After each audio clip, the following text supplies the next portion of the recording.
पहले तो team ATI की तरफ से आपका बहुत बहुत स्वागत है। बहुत बहुत धन्यवाद आपको, पूरी टीम को। सर, एक सवाल के साथ शुरुआत करते हैं। जैसा विपक्षी दल आरोप लगाता है, विपक्षी दलों का काम ही होता है आरोप लगाना।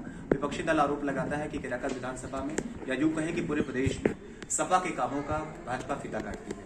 जौनपुर में भी यही कहा जाता है कि गुलाब चंद सरोज के कामों का आप फीता काटते हैं। आपसे पूछना चाहूंगा कि सिर्फ 1 मिनट में मोटे तौर पे आप बताएं अपने पिछले 4.5 सालों में यहाँ केराकत के लोगों को क्या कह दिया है। सबसे पहले तो मैं अपने देश के यशस्वी प्रधानमंत्री माननीय मोदी जी और उत्तर प्रदेश के विकास पुरुष माननीय योगी जी को धन्यवाद देता हूँ कि उन्होंने जब से सरकार बनी है केंद्र और प्रदेश में इतना काम किया कि विदेशी विरोधी हमारे पचा नहीं पा रहे हैं। जहाँ तक आप काम की बात कर रहे हैं, 4.5 साल हुआ मुझे अभी। 4.5 साल में 2 साल मोटा मोटी कोरोना में निकल गया। 2 साल में इतना काम किया हूँ। पहली बार केराकत के लोग जाने कि विधायकी क्या होती है। जहां तक गुलाब सरोज की बात कर रहे हैं, मैं एक छोटा सा उदाहरण आपको दे रहा हूँ। बसपा सरकार में 2 पुल हमारे यहाँ पास हुआ था, एक पसेवा घाट, एक मई घाट। 5 साल इनकी सरकार रही, 5 साल ये खुद विधायक रहे, पर उस पर कोई काम नहीं हुआ। जब भाजपा की सरकार बनी है तब मैंने 32 करोड़ रुपया पास करा के पुल का काम करवाया हूं। एक पुल मेरा बन गया, दूसरा पुल बनने वाला है। क्या कहेंगे सपा, बसपा, कांग्रेस, इनके पास विरोध के अलावा कोई रास्ता नहीं है। ये क्या कहेंगे कि हमारे काम का उद्घाटन क्यों नहीं पुल का काम कर लिए? ये तो बसपा सरकार की पुल थी।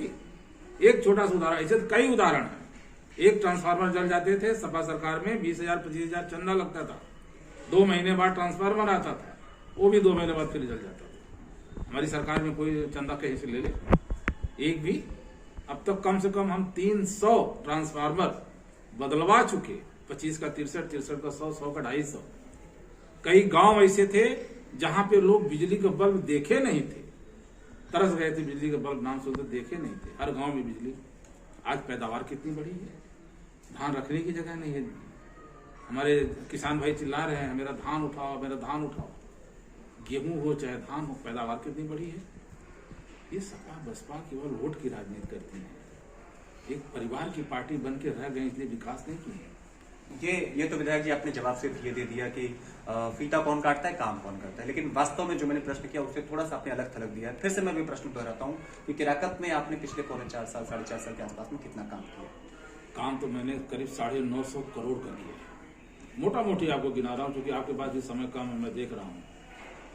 फायर स्टेशन मैंने बनाए, उद्घाटन करने के करीब आ गया है। कृषि विज्ञान केंद्र 20 महित में 20 एकड़ में मैंने बनाए, वो भी उद्घाटन के करीब आ गया है। महिला डिग्री कॉलेज, इंटर तक तो माँ बाप अपने बच्चियों को पढ़ा लेते हैं। युग जमाने के हिसाब से कॉलेज में भेजने में डर लगता है। एक भी कॉलेज नहीं था महिला डिग्री कॉलेज। महिला डिग्री कॉलेज मेरा बन के तैयार, राजकीय इंटर कॉलेज मेरा बन के, Ghazipur border, Azamgarh border, Banaras border, जितनी बड़ी बड़ी सड़कें, 11 बड़ी सड़कें में PMGSY से करीब 43 करोड़ काम चल रहा है। दिख रहा है लोगों को, लेकिन विरोधियों को नहीं दिख रहा। उनको तो केवल विरोध करना है। स्थानीय मुद्दों की विधायक जी जरा बात करते हैं। लोगों की अपेक्षाएं होती हैं। गांव वालों के लिए एक विधायक उसका एसओ है, उसका जो है कि सीईओ है, उसका प्रतिनिधि सब कुछ ही है। वो मैं तो कहता हूँ प्रधानमंत्री और राष्ट्रपति भी है। गांव वालों का सवाल है। एक मुफ्तीगंज की बात मैं आपसे करूंगा, चूंकि आपकी कॉन्स्टिट्यूएंसी है। वहां मुफ्तीगंज में उदियासन से एक रास्ता निकला है भदेवरा के लिए। बीच में गांव पड़ते हैं निशान, कुंडी कनेक्टेड है, वेल कनेक्टेड है। और लगभग 6 महीने के आसपास से गांव वालों का कहना है, बड़े दुखित है और बड़े परेशान से रहते हैं।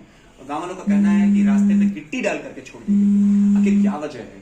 लिखा है पीछे विधानसभा की केराकत 17 से शिखर की। किस कारण से अभी कम से कम वहां सड़कों का काम पूरा नहीं? देखिए, जहां तक सड़क की बात है, सड़कों पर जाल बिछा दिया पूरे विधानसभा में। अब तक मैं 600 किलोमीटर लगभग सड़क बना चुका हूँ। अभी और भी हमारी योजनाएं आ रही। पैसा नहीं आया, ठेकेदार अपने हिसाब से काम कर, तो मेरा टेंडर मिल गया है।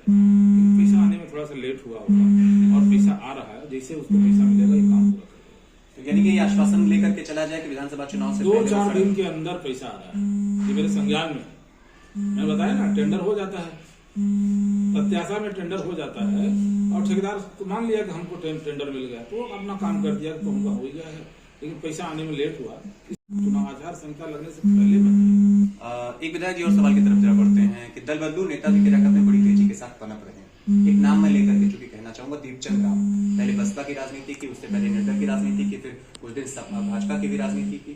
आजकल सपा में किराकत से दावेदारी कर रहे हैं। आपको क्या लगता है कि मुख्य प्रतिद्वंदी के तौर पर जौनपुर में, मुख्य प्रतिद्वंदी के तौर में उत्तर प्रदेश में कौन सी पार्टी भाजपा के सामने खड़ी होगी? कोई प्रतिद्वंदी है ही नहीं है भाजपा के सामने, कोई नहीं है। अब की हम 350 पार जा रहे हैं, 350।